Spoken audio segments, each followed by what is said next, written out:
Are you having a hard time figuring out what to get Dad for Father's Day? You should check out Row 1 Brand's Vintage Pictorum Gallery. They have America's best sports art. With over 7,200 historic sports prints, you're assured to find something unique for Dad this Father's Day. Instead of a boring old tie, get him a historic baseball photo taken by Henry High Sandom at the historic Polo Grounds Stadium in New York City during the 1894 Temple Cup. Or, if he's an NFL buff, check out the 1963 vintage NFL poster. These are so good looking that you'll be amazed how they turn out. Shop now at sportshistorynetwork.com/row1 and save 15% off your order. This podcast is part of the Sports History Network, your headquarters for the yesteryear of your favorite sport. You can learn more at sportshistorynetwork.com. With training camps around the National Football League opening up soon, we'd like to take you back to a different time and place when preseason sessions look much different. For this episode of When Football Was Football on the Sports History Network, we'll sample some training camp tales from both the Chicago Bears and the Chicago Cardinals going way back, even to the beginning of the NFL. You'll quickly notice two significant differences from then and now: the conditioning of the players and the more simple purpose of the training camps. With players in the early days forced to work other jobs in order to survive financially, they didn't spend a great deal of time on conditioning. In fact, it was quite rare for an athlete to do anything at all to stay in shape during the off-season. After all, that was what the training camps were for, to get the players in shape. Of course, nowadays, players never really get out of shape. There is too much riding on retaining their jobs to slough off at all. Everyone is bigger, stronger, and focused. The financial security offered by today's contracts ensures that an NFL player can afford to work at his job all year round. So here's a great example to start us off of how a player prepared for the season dating back to the 1940s, and this comes from the Chicago Cardinals lineman Chet Bulger, who said, "In the afternoons, I'd go over to Jackson Park in Chicago. I'd tee up a football, kick it off, run after it, and then walk back. Conditioning back then was for breathing and your lungs, but when you got to training camp, it was like you never ran before. It was brutal." And then in 1944, the Chicago Bears were training far from the city in Rensselaer, Indiana. Hall of Famer Ed Sprinkle recalled his preseason training regimen. Sprinkle said, "I never worked out in the off-season, nor did anybody else in those days. You had to have another job in the off-season.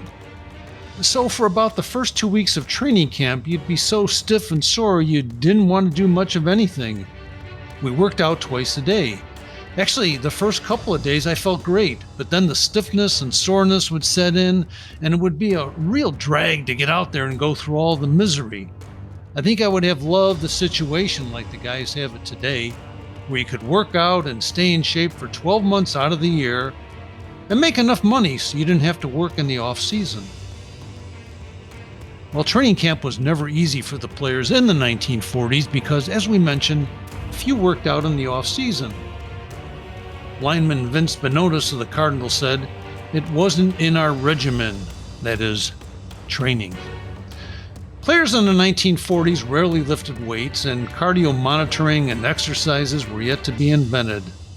Cardinals halfback Marshall Goldberg preferred to simply run to get in shape. He said, "We had no pre-training requirements. Most players worked out on their own. I like to run uphill. I'm from West Virginia, so that's how I got in shape, running up hills." Actually, one of the very first training camps can be traced to the Chicago Bears back when the team originated as the Staleys in Decatur, Illinois. In 1920, George Halas coached the team, and his players were all workers at the Staley manufacturing plant. Other early NFL teams would rarely practice as a team since players were working full-time jobs and football was strictly a part-time endeavor. Halas changed all that by providing full-time employment in one location and stipulating in his own contract with the Staley Company that football practice time be set aside for the team. In 1920, the Staleys began football practice immediately after the final company baseball game on September 26th, leaving only a week or so before the team's first game against the Moline Tractors on October 3rd. But it was a dedicated week of practice by the entire team, who were all in one place at one time for the entire week. As the years went by, teams would hold preseason camps where players would take leave of their full-time positions and move to the city of their team for the season. The Cardinals changed that theory in 1929 when new owner Dr. David Jones took the club to Coldwater, Michigan for its preseason training. This was the first time that an NFL team went out of town, so to speak, for its training camp. Players were transported in a bus, but were required to bring their own practice gear on the trip. The team returned to Michigan, and this time in Sturgis, Michigan in 1930, and player Phil Handler recalled, "At Sturgis, we lived in rooming houses all over town. Meals were in the back room of a downtown restaurant. Their specialty was gravy. The Cardinals' practices were sort of hit or miss. Ernie Nevers was our coach, and we practiced as he felt like it. He felt like scrimmaging the first year we were there. But I'll say this for Ernie, he went out there and scrimmaged with us." The Chicago Bears' first preseason camp out of town was held at the University of Notre Dame in 1933. The Bears were the defending NFL champs, and George Halas had just returned to coaching after a 3-year absence. He once told the Chicago Tribune that over the course of his lengthy career with the Bears, he remembered, in quotes, little things, like the training sessions in the early days. Halas said, "There are lots of nice things to remember, but I also remember little things like the box lunches in the early days when we practiced twice daily in Logan Square Park in Chicago.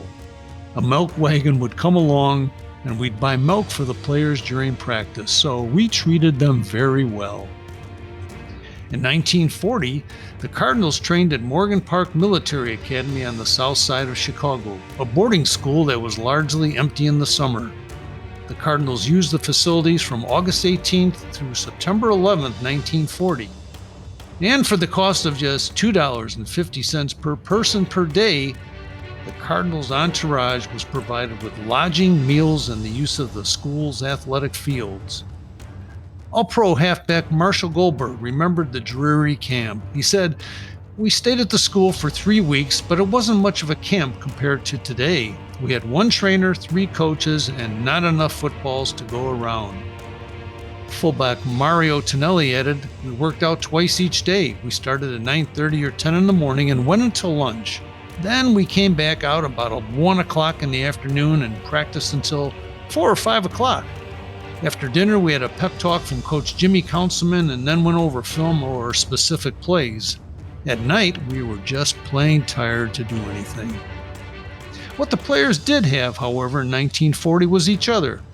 Billy Duell, one of the top flight receivers of the 40s, joined the Cardinals late in the 1940 training camp after spending the summer winning 19 games as a minor league pitcher in Muskogee, Oklahoma. For Duell, the first training camp was a memorable one as the lanky end went up against one of the best in the business with the return of Gainell Gus Tinsley.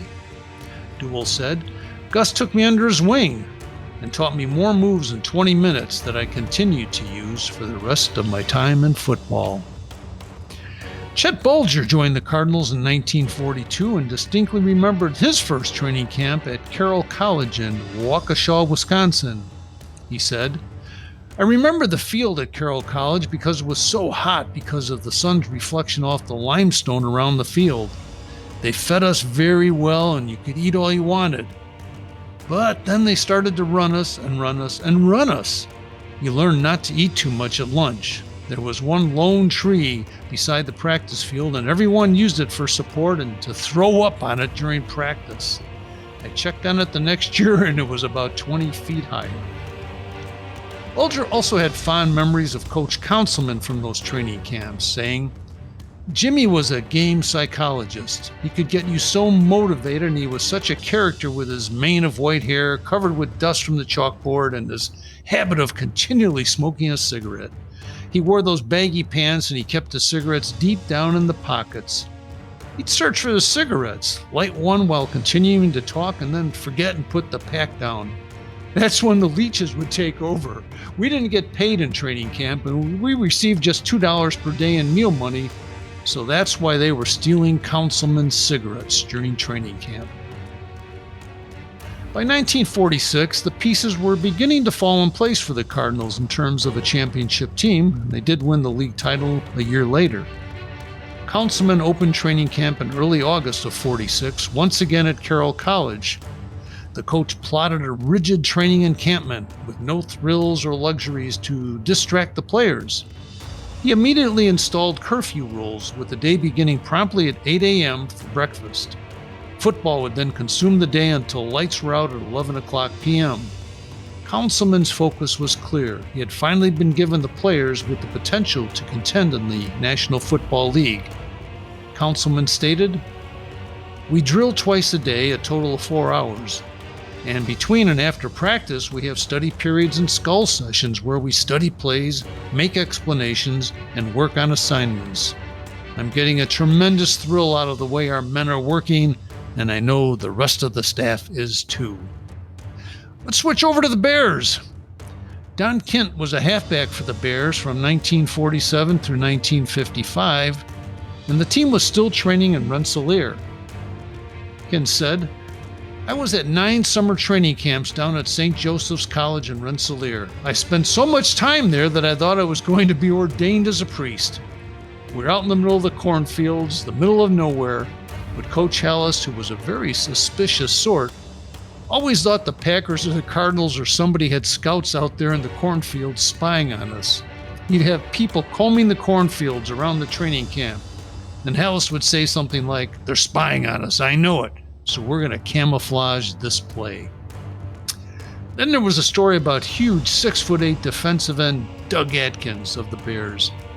After a long, tough, hot practice in Rensselaer, Atkins was looking forward to some quiet time in his unair-conditioned dorm room at St. Joseph's College. Typically, the rookies were housed on the second floor, and one of them was playing a radio very loudly above Atkins' first-floor room. Big guy just couldn't sleep. So Doug pounded on the ceiling and demanded that the radio volume be turned down. His polite request was ignored. So what's a guy to do?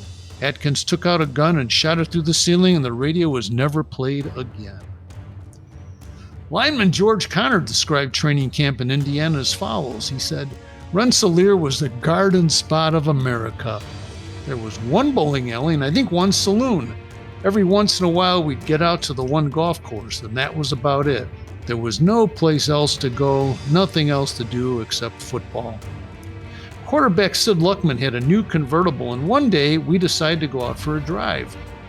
Sid sat in the back seat. In those days, Sid loved to get tan. He tanned beautifully, and so he put his oil on, sitting there in the back seat. I was driving when he said, "Hey, slow down to 55.5 miles an hour. That's where I get my most even tan." Life at training camp, ladies and gentlemen. There were some fun times for the Bears in the early 1970s under Coach Abe Gibron. Gibron was a large man who loved to eat, recalled Doug Buffone. Abe Gibron was a true player's coach, the kind of guy you love. In Rensselaer under Abe, we had Wednesday night cookouts. It was the greatest time in the world. He'd come up and say, "Hey guys, it's Wednesday night. This is it. Everybody out in the woods." So we'd build a bonfire, bring in 2 kegs of beer, 2 lambs, and put them on a spit. They'd get corn from the nearby farms, so we'd eat corn, lamb, and drink beer and sit around till 11 o'clock at night. I saw Abe polish off 20-some ears of corn one night. Abe loved to eat. So while the Bears feasted on lamb and corn, the Chicago Daily News reported in 1943 that Chet Bulger of the Cardinals had a much different menu idea.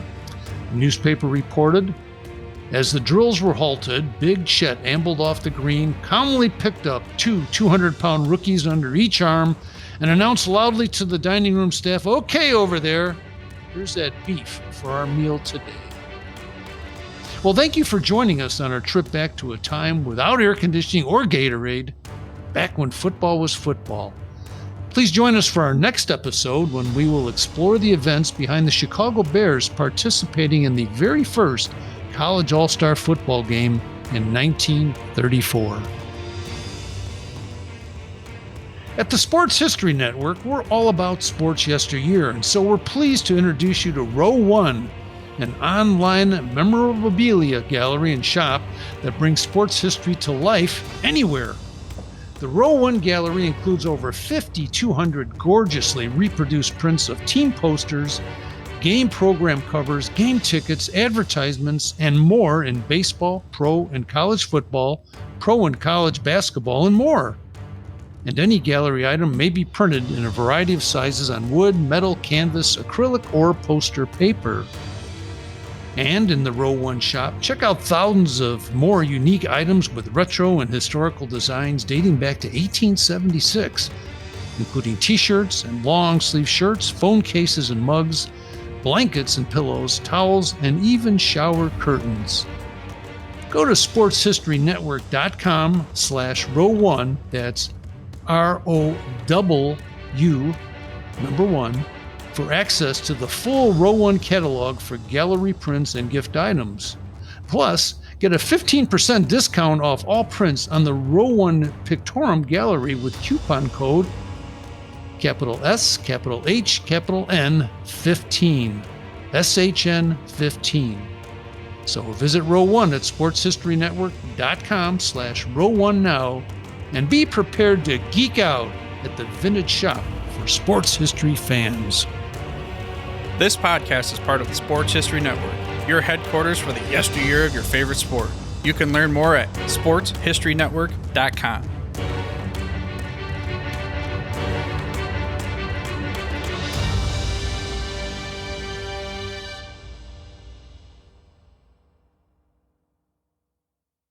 We here at the Sports History Network proudly partner with 26 podcasts, all revolving around the history of sports. But did you know that many of our hosts were sports history authors way before they started their shows? It's true. We've got Joe Ziemba, host of When Football Was Football, Joe Zagurski, host of Pro Football in the 1970s, Mark Morthier, host of Yesterday Sports, Tommy Phillips, host of Lombardi Memories, and Scott Adamson, co-host of From the 55-Yard Line. All these authors have many books for you to choose from. To check them out, go to our website at sportshistorynetwork.com/sportshistorybooks. Pick up your copy today. Soundtrack provided by Kevin MacLeod of filmmusic.io.